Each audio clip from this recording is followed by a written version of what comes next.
fellow global citizens, we must, however, touch on some key international issues that require our attention. And first and foremost, we must speak about the conflict between Russia and Ukraine. It must be understood that as the EFF, we believe that the conflict between these two nations must be resolved, and it must be resolved peacefully. We want to make it categorically clear, however, that we believe the conflict arises because of NATO's uncontrollable desire to infringe on the territorial integrity of Russia by setting up military capacity on its borders. That is the genesis of the conflict. It is the breaking of treaties that were adopted during the fall of the Soviet Union, and that must be condemned as much as we may condemn the war itself. We have noted the communication from Cyril Ramaphosa's office that Russia President Vladimir Putin will not attend the next month's BRICS summit in South Africa. It is our understanding that President Putin's withdrawal is a consequence of South Africa state's reluctance to be firm on international affairs and their inability to resist pressure from NATO to arrest President Putin. South Africa is at the current stage led by an individual who cannot take a firm position on any matter, even if his life depends on it. We therefore want to caution all nations represented here today, especially members of BRICS, that South Africa is currently led by a spineless government that will never meaningfully take forward efforts to grow the strength of the global South and its allies. Any effort to fight against imperialism, the calls for de-dollarization, and for an alliance that will place BRICS nations on a stronger footing in the globe will always be undermined by a cowardly government in South Africa. Members of the international community, we hope that countries such as China and India will, in solidarity with President Putin, not allow their presidents to attend the BRICS summit. Because what South Africa did to President Putin, it's a serious humiliation of a sitting president. And in solidarity, and as BRICS members, heads of states of those countries should also stay away from attending BRICS, because South Africa's foreign policy and its sovereignty has been undermined by NATO forces and the USA. Members of the international community, we take this opportunity to call for a meaningful solidarity with Palestine. Under the EFF government, there will not be the Israeli embassy in South Africa until there is peace in Palestine. We must not just pay a lip service when people are dying in their numbers. The people of Palestine continue to suffer unspeakable human rights violations, and their land is annexed constantly. Their children are murdered, their sites to practice religion are destroyed, while the whole world watches. I say so because we are the beneficiaries of international solidarity ourselves. If there was no international solidarity support to South Africa, we're not going to be where we are.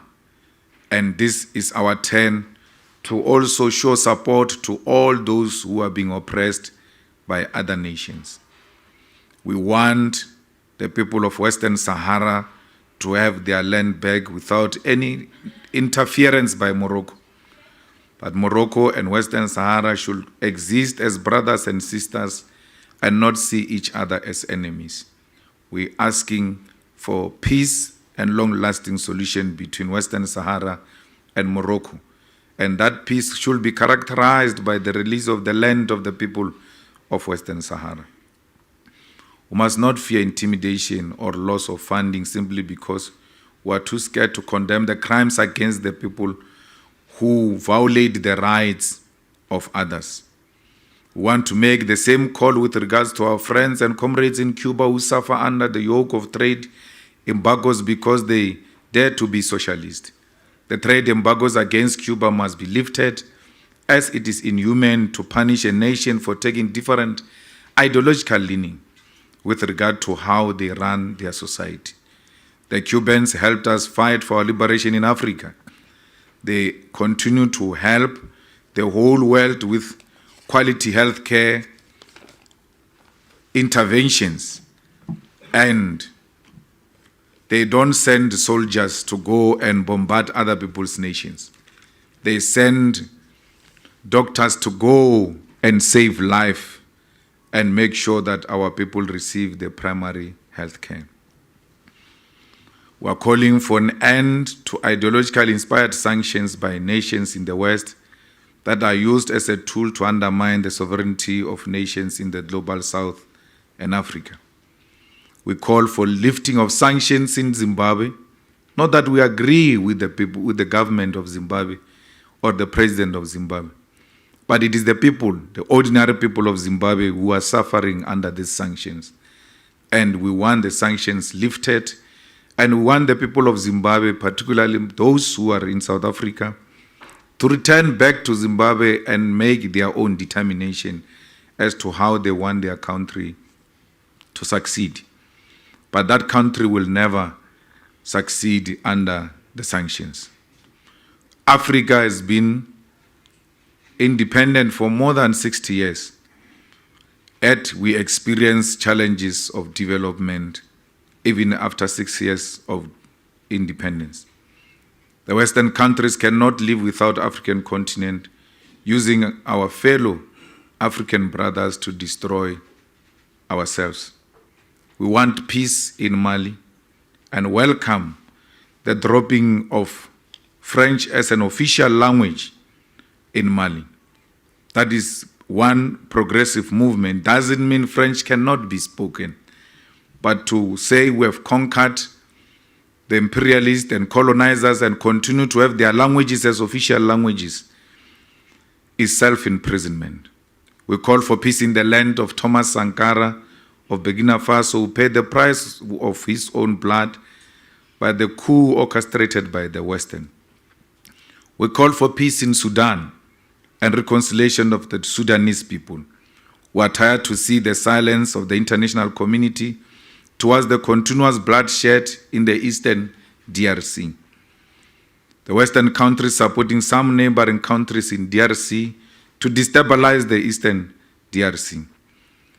We shouldn't find it exciting that African countries can fight amongst themselves with ease, especially fighting around territorial expansions. Africa is one country, it's not even a continent. These borders we see and we experience here in our continent were imposed on us by the imperialists. No African brother should derive pleasure out of killing other African people. We say this because we are advocating for one Africa with one currency, with one legislature, with one military and one president. Because we believe that these small pockets of countries are the ones that make international communities undermine Africa.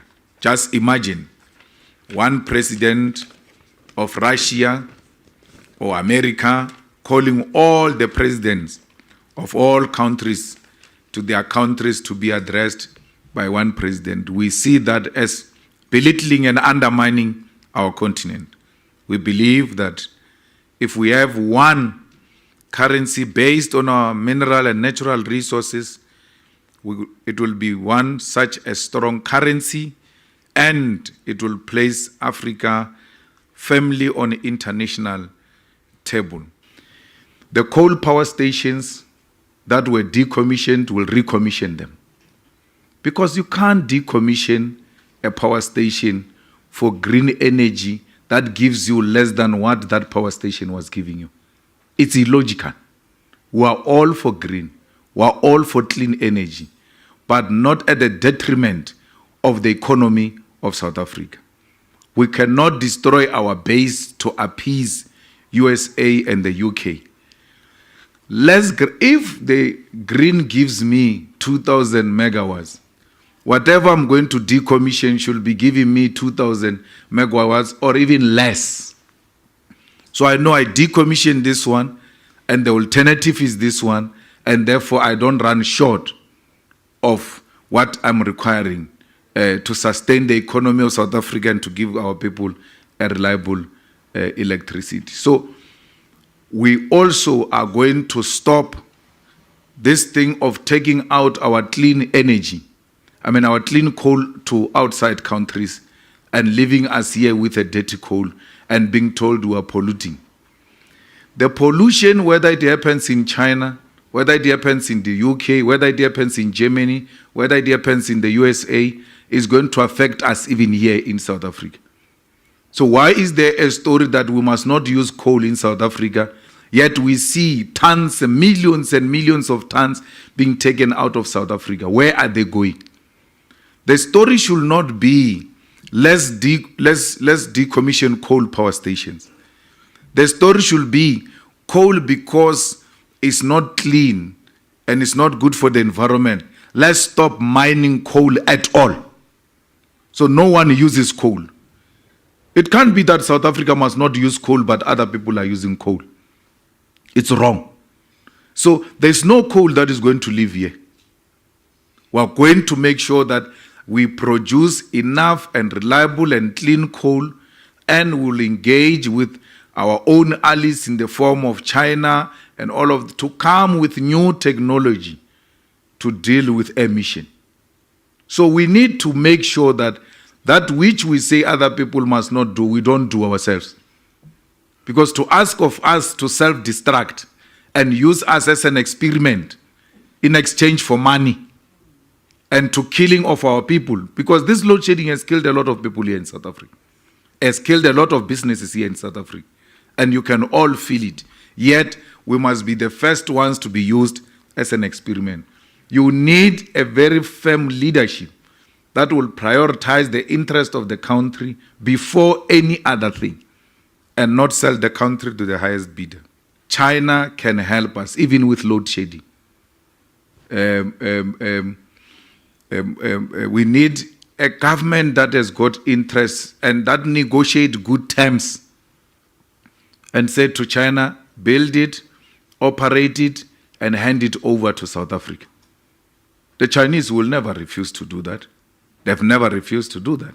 But because we are hell-bent at our alliances with the West and America, we've missed opportunities to strengthen our own economy through fostering working relationship with countries that will not destroy us. China is not going to colonize Africa. The problem is your corrupt leaders who go to China with empty bags and come back with money. They want money and they negotiate with money in their mind. So you come to me like that, I will also dribble you. So go there with proper ideas, not with corrupt mentality. There's no China that wants to colonize anywhere. How do you get colonized now when you are the negotiator? South Africa has surrendered a port now in Durban now. That's colonialism, where you just take your port and give it to other people, surrendering your sovereignty, and later you're going to say people have colonized you. When you go to China and say, give us a power station in exchange for OR Tambo Airport, why would they miss that opportunity?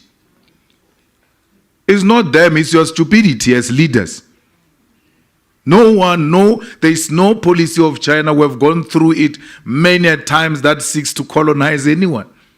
But if people go there with better ideas, it's not a problem of China. It's their own problem. No socialist organization, and socialism teaches us that we can't engage in imperialist program. We can't engage in colonialist program. We intervene where necessary, and intervention does not mean interference. And that's what inspires that relationship with countries like China and Cuba too. The Cubans, you go to them, you seek solution, they will provide it. And then they don't say, give us this, give us that. It's South Africa that says, in exchange, we'll give you this. And when we give the Cubans the money that we are giving them, when we get accused, we over-explain ourselves that which we offered to the Cubans. The money to Cuba is not necessarily to pay for the doctors. It's a solidarity fund. We're in solidarity with Cuba and we'll double that money when we take over government. Because Cuba did not give us money. It gave us life. People died fighting for our democracy. Why should we be told by people who oppressed us that Cuba joined us to fight against how we must relate with Cuba? We cannot allow that. The war in Mozambique is exactly what I spoke about. But the problem, you are right, is this foreign interests that are interfering and even sponsoring the killing of each other in Mozambique. We should not, as Africans, anywhere, because we are rejected, we are hated everywhere, we should not find it easy to fight with each other. It must be the most painful and the most difficult thing for an African to take up guns and shoot at another African. Because if others can do it, they will do it with ease. It must be difficult for us. We are hated everywhere in the world. We are treated like we are not human beings. Why should we treat each other like that ourselves? That's why the EFF here in South Africa is told every time that we won't vote for you because you want foreigners in our country, you protect foreigners in our country. So be it. We're not going to kill Africans in exchange for votes. I will rather stay at home in the villages because that is not just us. So we are for Africans, and Africans everywhere must always find African solution to their problems without Sasol's interference, without France interference, without British interference. We need to sit down and find solutions of Africa by Africans and not this borrowed interference that we see all the time.